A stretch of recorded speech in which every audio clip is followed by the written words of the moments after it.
हिंसक जमाव, पोलिसांवर झालेली दगडफेक यामुळे नाशिकच्या पखाल रोड, उस्मानिया चौक परिसरात बुधवारी दिवसभर तणावाची परिस्थिती बघायला मिळत होती। हा संपूर्ण परिसर सील करण्यात आला होता।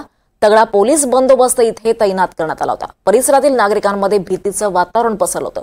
पखाल रोड पासून दर्गा परिसराकडे जाणाऱ्या रस्त्यावरील वाहतूक आजही बंद आहे। पोलिसांचा चोख बंदोबस्त तैनात आहे। या सगळ्याचा आढावा घेतलाय प्रतिनिधी प्रांजल कुलकर्णी यांनी। नाशिकच्या पखाल रोड परिसरामध्ये मंगळवारी रात्री दगडफेकीमुळे तणाव हा बघायला मिळत होता। जमाव हिंसक झालेला होता आणि याच पखाल रोड परिसरामध्ये आज काय परिस्थिती आहे हे मी तुम्हाला दाखवणार आहे। काल देखील आपण बघितलं तर पखाल रोडकडून काठेगल्लीकडे जाणारा हा रस्ता आहे। इथे साधारणतः एक 50 मीटर अंतरावरच ही दर्गा देखील आहे, जी अनधिकृत ठरवत काल तिचं अतिक्रमण हे काढण्यात आलेलं होतं। आणि त्याच परिसरामध्ये आपण आज जर बघितलं तर हा संपूर्ण जो परिसर आहे, हा जो रस्ता आहे तो वाहतुकीसाठी बंद हा ठेवण्यात आलेला आहे। पोलिसांकडून इथे चोख बंदोबस्त देखील तैनात हा करण्यात आलेला आहे।